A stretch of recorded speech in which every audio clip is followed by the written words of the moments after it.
Hello guys, we're gonna be watching Kids Then versus Kids Now. And basically, if you have an iPad, if you're like, oh Mr. Jupiter, I have an iPad, does that make me an iPad kid? No, if you just have one and you like it, that's fine. But if you are the iPad, you're addicted. And you're probably not. Because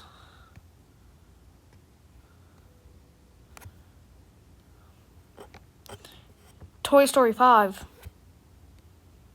is really popular and it did some impact. I mean, I'm using a tablet because how am I gonna make videos? But let's watch this now. 3, 2, 1. It's already been a minute. Kids in 2026 are cooked, but the reason why they're cooked comes down to one word: brain rot. Whether that means being addicted to iPads or learning how to vape before learning multiplication, brain rot has gone too far. So today, we're gonna talk about how kids in 2026 act, some of the scary interactions I've had with kids in this generation, and my plan to solve their brain rot issue. But the reason I had the idea to make this video in the first place is because of an interaction I had last week. When I was at a restaurant, and at the table next to me, there's a kid who cannot be older than like 4 years old. But this kid had an iPad propped up against the ketchup bottle like it's a home theater. And he has a cartoon playing on full volume with no headphones. But the insane part about this was the whole restaurant is just eating their food like this is normal. No one's even glancing over towards this iPad infant. So I'm sitting next to him. But then the worst possible thing that could have happened. His iPad died. And this kid, who couldn't even talk yet, let out a scream so loud that I thought somebody got stabbed. Headphone users, warn. You guys are warned. And I'm not using headphones, so I think I'll be good. Talking full on. Headphone users, again, warning. Here we go, 3, 2, 1. All because his screen just went dark. So what do you think happened next? A, the parents consoled the kid and tried to calm him down. B, they told the kid to stop screaming because they're in a restaurant and that's not what you're supposed to do. Or C, they went outside to not cause a disturbance. Well, if you guessed A, B, or C, you would be wrong. Because the actual thing that happened next is the parents opened their duffel bag, pull out a different iPad, and hand it over to him. They turned it on, the kid started playing the cartoon again, and just like that, he wasn't screaming anymore. They were carrying a second iPad like it was an EpiPen. Listen, in case of emergency, deploy the iPad mini. Deploy the iPad mini. And that was the moment I realized kids in 2026 are a different breed. We often call this younger generation iPad kids, but honestly, that's not even an accurate description of them. Because an iPad kid isn't a kid with an iPad. An iPad kid is a kid who is the iPad. You take the screen away and there's nothing going on up there. It's like unplugging something from the wall. The lights just completely go off in their head. But the thing is, it's not the kid's fault at all. The kid was handed a glowing rectangle before he could hold his own head up. He came into this world, opened his eyes, and the first thing he saw wasn't his mother's face. No, it was a YouTuber yelling, "Don't forget to like and subscribe." But it's not even normal videos they're watching. When I was a kid, we were watching stuff like SpongeBob, Elmo, that's low-key the only ones I can remember. But at least there was a story to these shows. These kids are watching content that looks like it was generated by a fever dream. It'll be some creepy head inside a toilet talking in a non-understandable language with a bunch of bright colors going off and sound effects that overstimulate you until it feels like your head is going to explode. And they're designed that way for a reason, because it's perfectly made to be addicting. So you would think, man, that's a pretty big issue. But if we could just take away this kid's technology, we solve the problem, right? Well, no, because we've got an even bigger problem than the iPads. Because you'll see the local elementary school be getting out of class, and they'll have these little sticks in their hand that they suck on. No, it's not a lollipop. No, it's not a Sharpie. It's a vape. The second they're old enough to walk into a bathroom by themselves, they're vaping. I wouldn't be surprised if I went to McDonald's tomorrow and the toy they gave you with a kid's meal was an icy mint flavored vape. That's where we're at now. One kid commented on my video before saying that vaping has gotten so bad at his school that they're installing vape detectors in the bathrooms now. What's the difference between a vape detector and a smoke detector? The world may never know. But that's where we're at now. And listen, I know how I sound right now. I sound like somebody's dad. I sound like the old man that yells at clouds. That's weird if you're an old man yelling at clouds. But I'm not that old. That's what's scary. Yeah. Or at least I don't act like I'm old. Wait, maybe that just means I'm immature, actually. The only reason I'm talking about these things is because I see you guys in the comments saying how crazy the younger generation is yourselves. But speaking of you guys, that's another thing we gotta talk about with kids now. I'll get recognized by you guys in public sometimes. And don't get me wrong, I love it. Like, if you ever see me in public, come say hi. Because I always see people staring at me thinking I don't notice them. Newsflash, I always notice. It's gotten to the point where sometimes if I see someone recognize me in public, I'll just go like this towards them. One time, a kid came up to me, couldn't have been older than like 10, and he looks me dead in the eyes and goes, I don't like your videos. he didn't want a picture. He just walked over specifically to inform me that he didn't enjoy my content, and then he left. Didn't even give me any time to respond. Another time, a kid asked me for a picture. Yeah, great, let's do it. So we take the picture. I do my little pose. But then the kid looks down at the photo on his phone, stares at it for a second, and goes, Damn, bro, you look kind of chopped in this. so I laughed, thinking he was being sarcastic. But then I look at his face, and he's staring at me like this. There was no sarcasm in that kid's facial expression. And it's not just one-off comments, it's a pattern. It happens every time. I had a kid walk up, look at me, and go, I expected you to be funnier. like, bro, you caught me while shopping at Target. How funny do you want me to be? And don't even get me started on some interactions I've had when it's groups of friends that recognize me. Because when these kids are around their friends, they all want to be funny. So they'll just start calling me all sorts of names. I would repeat them back to you, but I don't want this video to get taken down, so I don't think I can. The kids these days have zero filter, zero hesitation, zero fear. Like there's no part of their brain that goes, I have a really nasty thought right now. Maybe I should keep it to myself. which honestly, I respect. It's pretty funny, but dang, sometimes y'all be cooking me. And I got a question for the younger generation. Do you guys go outside anymore? Because I know, I shouldn't be asking if y'all go outside when I don't touch grass myself. But when I was a kid, I was always out. I rode my bike to my friend's house, played sports outside with them, all because we didn't have as much technology as there is today. I mean, don't get me wrong. If I had the option to just stay inside and scroll when I was younger, heck yeah, I would have done that.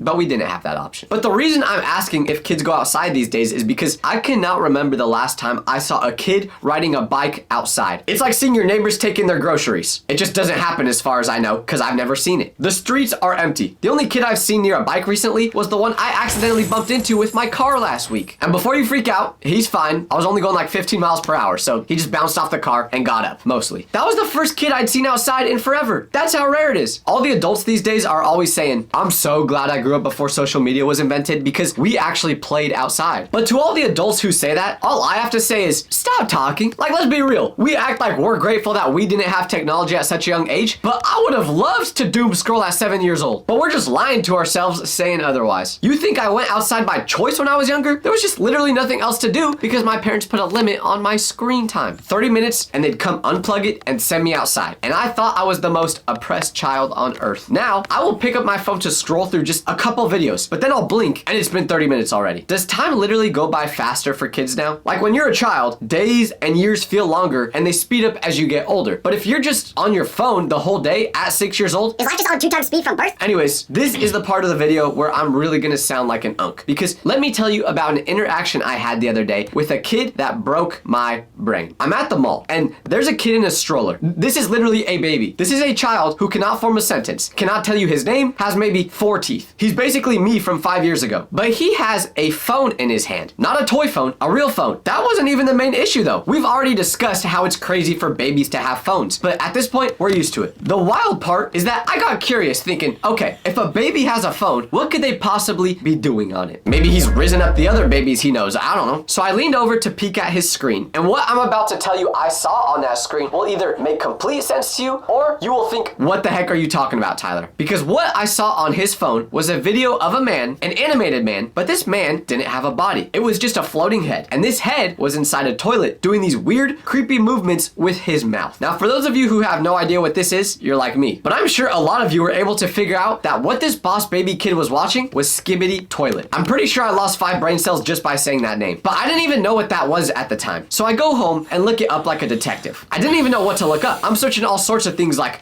Floating creepy head bathroom. Nothing shows up. Decapitated man child cartoon. Still nothing. But then I search floating head in toilet cartoon. And the series Skibbity Toilet shows up. And I genuinely cannot explain it to you because there is no explanation. It's just a man's head coming out of a toilet singing. That's the show. There's a bunch of episodes, so there's a lot more to it. But basically, that's all you need to know. That's what this developing human brain is marinating in during the most important years of its development. I could feel myself start to literally get dumber as I watched more of the show. After the first 5 seconds, I forgot the year America was founded. After 15 seconds, I could no longer count past the number 12. After 20 seconds, I forgot my own birthday. I ended up watching a full episode, which was about 15 minutes, and now I can no longer speak English. And you guys may say, Tyler, you've been speaking English this whole video though. But remember guys, I'm from the United States, so I'm not speaking English, I'm speaking American. British people speak English. Now don't get me wrong, I may be acting a little dramatic with how much this show affected my brain, but the one thing I knew for a fact is that if kids were watching this stuff all day, they would be cooked. But to any people watching this video who have thought at least once,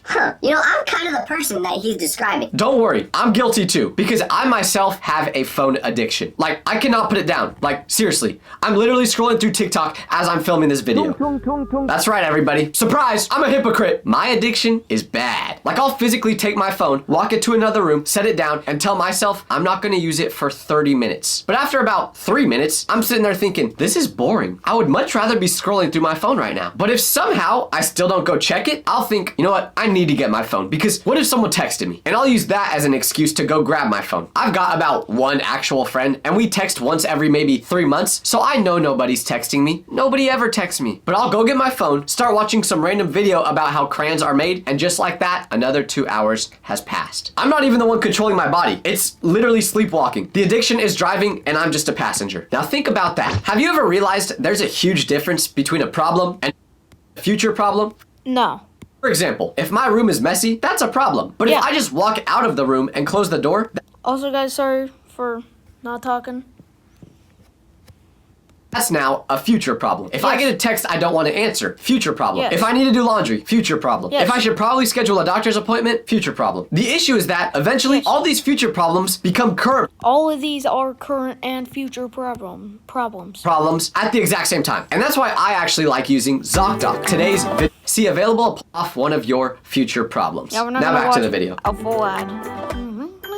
My phone addiction started it's at 16 and it's permanent. The baby's addictions are starting at 0 before they Yeah. can walk, before they can even talk. So by the time they're my age, there's no quitting. And the crazy Yes. part is you can pinpoint the exact time where everything went so wrong. Tell me if this rings a bell. It's a random Friday in the spring.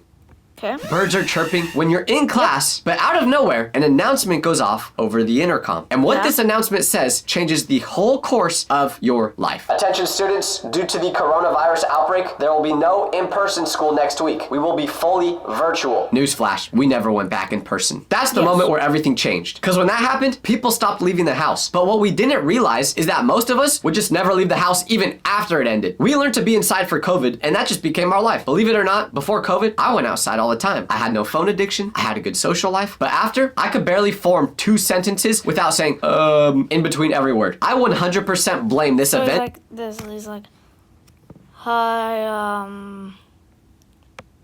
I wanna do something. What do what you wanna do? So that's basically what he does. Hey, what do you wanna do? For why we're all so cooked. Because during Yeah. COVID, even though it sounded like it would be horrible, I think almost all of us started to realize Wait, this is low-key kind of nice. I Just guess. chilling inside all day and not having to do anything. I could get used to this. So then, when it was all over and people were expected to go back out, sun is out to people, no one knew how to drive. Well, I mean, that's always been the case in LA. I mean, seriously, are some of y'all blind out here? Because you're driving like it. Sorry for I know. sidetracking. Just had to get that off my chest. But where was I? Oh, yeah, I literally had good friends who were very normal. Young Sheldon Lee Cooper, you dog. What is that? Decently smart people before lockdown. But then COVID happened. I didn't see them for like 2 years. And when it ended and I saw them for the first time again, they were changed forever. They got one taste of brain rot and never were able to come back from it. Not even exaggerating when I say that I literally saw certain people go from having normal posture pre-COVID to having hunchbacks because now they were glued to their phone all day. COVID happened during high school for me. So I think I was a part of the first generation ever to literally get dumber from their freshman year of high school to their senior year. Now, am I saying all this because I want you to feel bad for me? I do like when people feel bad for me, actually. But that's not the only reason I bring it up. The other reason is because our brain rot due to COVID has somehow been passed down to the kids. They're more addicted to their phones than ever, and they're raised that way. But here's the part that should terrify all of us. We all agree this is bad. Every single person watching this is nodding along going, "That's messed up. Kids shouldn't be like this." Well, there's probably one person out there who doesn't agree. One of y'all always gotta be different in the comments. But the point is, if most of us agree that it's bad, then why is it still happening? Why do these kids still have the phones? Can anybody answer this for me? I have the answer, and it's not very hard. The answer is the parents. But what makes this generation of parents so different from other generations to where all the children now are suffering from a brain rot epidemic? The difference is that now there are Gen Z parents. The people raising these kids are a part of my generation. That's what makes it terrifying, because I want you to really sit with the fact that people my age are parents right now. Like, just imagine if I had a child. Seriously, picture me right now responsible for keeping a small human alive. Take a second to have that thought in your head. Now you see the fear. Now you get why this is so terrifying. Because as you all know, I can barely keep myself alive. I can never take care of a little kid. But the reason people my age might not be the most suited to raise kids is because, as I've been saying, all of my generation are addicted to their phones. So now we've got addicts raising other addicts. And you can see just how wild these Gen Z parents are by the names they're giving their kids. I'm talking about names that sound like a password you'd make up. I heard a mom in the grocery store the other day go, "Rocket."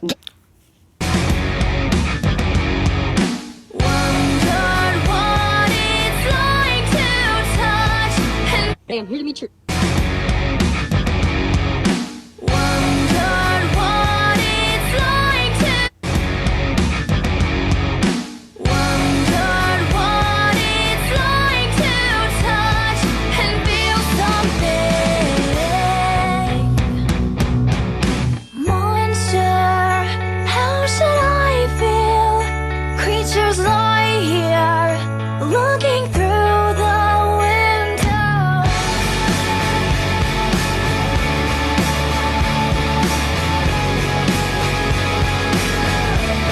Hey, I'm here to meet your daughter. Okay, cool. What's your favorite game? Brawlhalla. Brawlhalla. Yeah. Brawlhalla. Yep. Yeah, there's no way you're dating my... Get over here. Rocket was her son's actual name. Sorry. And don't get me wrong, Rocket is a great name if you're a raccoon in a Disney movie, but it's a horrible name for a... He is right. But, like, seriously, who would name their kid Rocket? Who is he like? Neil Armstrong? He probably has the mental... He probably has the mind of a dang raccoon. Worse than that. Human child who has to one day put that on his resume. Hi, I'm Rocket. I'm here for the interview. You're not getting hired. But it gets worse. About 2 years ago, someone I know named their child Absidy. Now you may think... That's not the worst name ever. Absidy sounds kind of pretty. It's not a horrible name. Now you may think... But wait. Let's turn on the captions real quick. You're not getting hired. But it gets worse. About 2 years ago, someone I know named their child Absidy. Now you may... Absidy. That sounds kind of good, but look. A-B-C-D-E. What? Think. That's not the worst name ever. Absidy sounds kind of pretty. It's not a horrible name. Now you may think. You know what? That's not the worst name ever. Absidy sounds kind of pretty. I agree with you. It's not a horrible name. If it weren't for the fact that her name was literally spelled A-B-C-D-E. So when you sound it out, it's Absidy. Just imagine how her life is gonna go. When she's at McDonald's and they're trying to call out her name, we have a meal for Abkadah. Abkadah. Are you here? At least her name will always be first when they're doing things in alphabetical order, because her name literally is the alphabetical order. But before moving on from this baby name part, let me just quickly go through all the other insane Gen Z baby names I've heard. I've met a kid named after a... I'm sorry that I went to OK Cron. Font. Not any particular font. No, their name was quite literally just font. I've met someone with the name L'Oreal, which honestly, that sounds kind of cool. But it also is just the name of a skincare brand. But the name that takes the cake for me, the one that I still can't say without laughing, is one you will never guess. Because I met someone with the name B''cuz. It was literally spelled like this. Like, do these parents know that these kids are gonna have to have the names when they get older too? You can't be a 75-year-old man with the name Rocket. But it's not just experiences I've personally had with Gen Z parents that makes me know we're the reason the kids are cooked. I see it online all the time too. People having no idea how to be parents. There was literally a video posted last week from a Gen Z parent that made my jaw drop. The parent looked extremely stressed. And the video is her talking about how she struggles raising her child because she wants to go to bed earlier than the child does. So my immediate thought was, dang, how early is this mom trying to sleep? But then I found out this woman goes to sleep at midnight, which means her baby is staying up later than that. 3 years old, staying up past midnight. That kid should be mid-REM sleep at that time. What are you even giving it to not be tired until past midnight? Are you putting Red Bull in its milk? And listen, I want to make something very clear. I'm not saying I would be a better parent. I think I'm the prime example for why my generation may not be ready to parent yet. Like, I babysat my nephew one time, and I was going into it pretty confidently. How hard can it be to take care of a child for one night? But then he needed his diaper changed. And that's when it occurred to me, I've never changed a diaper before. So I did the only thing I could think to do. I turned on my ChatGPT camera and I had it guide me step by step on how to change a diaper. I still don't think I did it right because little homie kept crying even after I changed it. But I did the best I could. But now let's address the elephant in the room. The main reason I would be a terrible parent right now is because I'd be a horrible influence on the kid. And the reason for that is I still want to do everything a kid wants to do. Like, if my kid asked me to stop at McDonald's on the way home, I would never say no. They literally just start to say the words, can we? And I'd already be turning into that Golden Arches parking lot. Not because I'm being a nice dad, it's because I want McDonald's. The kid would just be my excuse. My kid would think he's the luckiest person alive, getting McDonald's every day. In reality, it's just because his dad has a chicken nugget addiction. And the McDonald's thing is just the start of it, because everything I do as a parent would secretly be for me. Bedtime? There is no bedtime, because I'm up late too. You want to stay up till 2 a.m.? Me too. Let's turn on some Netflix. You don't like eating vegetables? Buddy, I don't eat them either. So how am I gonna sit there and lie to my kid's face about how good broccoli is? My kid would have the diet of a college freshman and the sleep schedule of a raccoon, and I'd be right there in it with him. Both of us, two dummies raising each other. I wouldn't be a dad. I'd be a slightly bigger roommate who happens to be old enough to drive in places. Now, I may have said some things that make you scared for the future in this video, but by far, what I'm about to tell you next should make you much more scared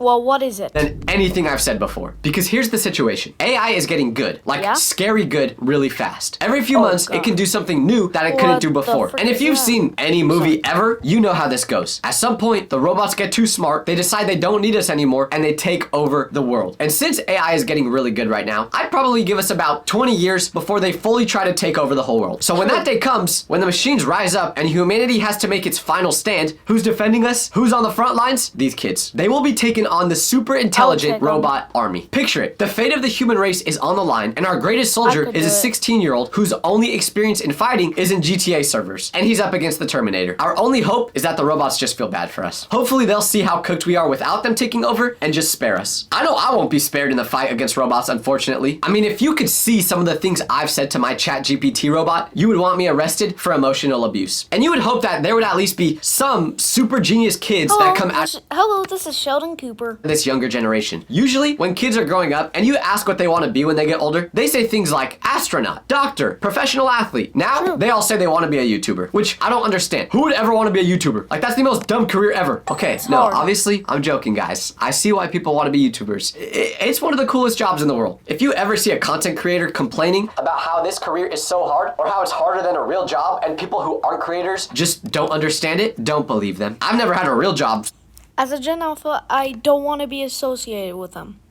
Alright. So I couldn't tell you if it's harder than a normal one, but I can tell you that this job is pretty sick. But anyways, the reason I brought this up is because we need kids that want to be doctors, engineers, scientists, not YouTubers. I contribute nothing to society. I can tell you for a fact that us YouTubers would be useless if we had to fight the robots. So please, guys, at least some of y'all need to give us hope for the future. I don't think all hope is lost though, because I have a solution for us to fix the younger generation. It's not to take their phones away, because it's too late for that already. If you tried taking a child's phone, you'd probably leave with one less finger than you woke up with that day. But what the kids love is games on their phones and iPads. Yes. So my plan is to create an app that pays you to You got games on your phone? not use your phone. For every minute your phone is shut off, you make 1 cent. That may not sound like a lot of money to the average person, but for kids, that could add up. Now, who's gonna actually be the one paying people for not going on their phone? I don't know, but it definitely ain't gonna be me. So if any really rich people are watching this and they'd like to fund this project, DM me. Actually, let's be honest. If any rich person was to give me money, I'm keeping it for myself.